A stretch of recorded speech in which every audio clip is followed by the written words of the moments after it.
पड़ोसी मुल्क चीन एक तरफ दोस्ती का हाथ बढ़ाता है और दूसरी तरफ भारत की पीठ में खंजर घोंप देता है। यह सिलसिला भारत के पहले पीएम जवाहरलाल नेहरू के दौर से चला आ रहा है।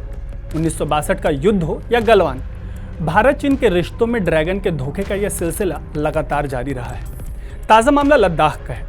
भारत सरकार का कहना है कि लद्दाख के 2 पावर डिस्ट्रीब्यूशन सेंटर्स को चीन से हैक करने की कोशिश की गई, लेकिन हैकर्स इसमें नाकाम रहे।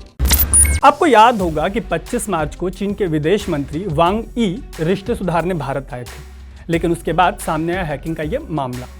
ऐसे में चीन जैसे पड़ोसी देश पर अगर भरोसा करें तो कैसे करें? आपको पता ही है कि दोनों देशों के बीच लंबे समय से तनाव चल रहा है और तनाव के बीच हैकिंग का यह पहला मामला नहीं है। ऊपर से हैकिंग की ये कोशिश छोटी लग सकती है, लेकिन पूरे देश की सुरक्षा के लिहाज से ये बेहद खतरनाक है। तो हैकिंग की ये कोशिश कितनी खतरनाक है और इससे पूरा देश अंधेरे में कैसे डूब सकता है, ये जानने के लिए चलते हैं 2020 में।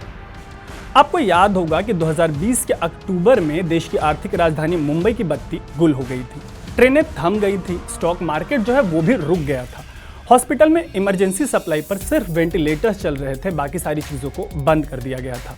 शहर में भी करीब 18 घंटे तक अंधेरा छाया रहा। 2020 की यह घटना ने सबको हैरान कर दिया। शुरुआती तौर पर तो लगा कि यह सरकार की नाकामी है, लेकिन बाद में पता चला कि चीन से वायरस प्लांट करके मुंबई को अंधेरे में ढकेला गया था। मुंबई को अंधेरे में डालने के पीछे चीनी सरजमी का हाथ होने की बात पहली बार 2021 की फरवरी में अमेरिकी अखबार न्यूयॉर्क टाइम्स में सामने आई। 2021 के मार्च में महाराष्ट्र के एनर्जी मिनिस्टर नितिन रावत ने न्यूयॉर्क टाइम्स की इस रिपोर्ट पर मुहर लगा दी। महाराष्ट्र के साइबर डिपार्टमेंट ने शुरू में पावर ग्रिड पर साइबर अटैक का शक जताया था। बाद में रावत ने कहा कि न्यूयॉर्क टाइम्स ने संभावित साइबर अटैक और इसके पीछे चीनी हैकर्स का हाथ होने की जो बात कही है उसमें दम हो सकता है।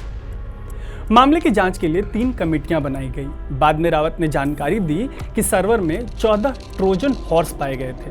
जो ट्रोजन हॉर्स हैं वो एक तरीके का वायरस होता है। तो अब बात करते हैं कि न्यूयॉर्क टाइम्स यानी एनवाईटी की इस रिपोर्ट में क्या था। इस रिपोर्ट की हेडलाइन में कहा गया कि भारत को चीन चेतावनी दे रहा है कि अगर ज्यादा दम दिखाया तो देश की बत्ती गुल हो जाएगी। आपको गलवान की घटना याद होगी, जहां चीनी सैनिकों ने 2020 की मई में अपना वहशीपन दिखाया था। इसके 4 महीने बाद भारत पर यह साइबर अटैक किया गया। तो गलवान भिड़ंत के 4 महीने बाद देश की आर्थिक राजधानी मुंबई की बत्ती गुल हो जाती है।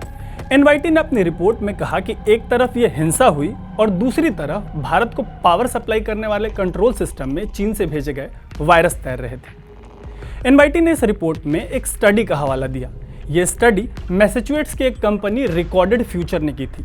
रिकॉर्डेड फ्यूचर एक ऐसी कंपनी है जो इंटरनेट के इस्तेमाल की स्टडी करती है। रिकॉर्डेड फ्यूचर ने तब इंडियन अथॉरिटीज को इसकी जानकारी दी थी। रिकॉर्डेड फ्यूचर की स्टडी के मुताबिक सिस्टम में वायरस डालने का काम रेड एको नाम की फर्म ने किया था। इस फर्म को चीनी सरकार का समर्थन हासिल है। एनवाईटी ने अपनी रिपोर्ट में इस सवाल उठाया था कि क्या भारत के लिए यह कोई संदेश है कि चीन युद्ध की स्थिति में पूरे देश को अंधेरे में डुबो देगा। तो अब बात करते हैं ताज़ा मामले की। लद्दाख में हैकिंग की कोशिश के बाद भारत सरकार का कहना है कि चीनी हैकर्स लगातार भारत के पावर प्लांट्स को टारगेट कर रहे हैं। पावर मिनिस्टर आरके सिंह ने मीडिया को जानकारी देते हुए कहा कि यह टारगेटिंग बॉर्डर से सटे इलाकों में हो रही है। जिस रिकॉर्डेड फ्यूचर का नाम हमने आपको ऊपर बताया, उसी ने एक रिपोर्ट में चीन की तरफ से 2021 के सितंबर से ऐसे 7 कोशिशों की बात कही है।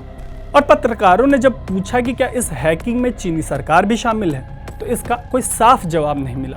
लेकिन अगर मैं अपनी औसत समझ से इसका जवाब देने की कोशिश करूं, तो अमेरिका के अलावा चीन इकलौता देश है जिसके पास अपना इंटरनेट है और तानाशाह शी जिनपिंग की सरकार का इंटरनेट पर फुल कंट्रोल है। ऐसे में यह मानना कि इस हरकत में चीनी सरकार शामिल नहीं होगी, बेईमानी होगी। लेकिन अब बात करते हैं कि इस पर चीन का क्या कहना है। चीनी विदेश मंत्रालय के एक अधिकारी का कहना है कि उन्हें रिकॉर्डेड फ्यूचर की इस रिपोर्ट की जानकारी है और वो किसी तरह की हैकिंग एक्टिविटी का समर्थन नहीं करते। उनके मुताबिक वो हैकिंग पर लगाम लगाने की पूरी कोशिश करते हैं। लेकिन जैसा कि हमने इस स्टोरी की शुरुआत में आपको बताया कि चीन सीने पे नहीं, पीठ पे वार करता है। इन सब के बीच भारत सरकार का लगातार इस बात पर जोर है कि इंडिया के जो पावर ग्रिड्स हैं वो बेहद सुरक्षित हैं और ऐसे हमलों का सामना करने के लिए बिल्कुल तैयार हैं। तो उम्मीद है कि इस स्टोरी के जरिए जो चीन का भारत के ऊपर साइबर अटैक है उससे जुड़ी हम आपको तमाम तरीके की जानकारी दे पाए होंगे।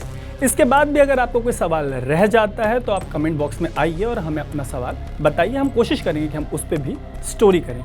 अगर आपको ये स्टोरी पसंद आई है तो इसको लाइक करें, इसको शेयर करें, प्लीज़ हमारे चैनल को सब्सक्राइब करें। फिलहाल के लिए आप देख रहे थे अनकट।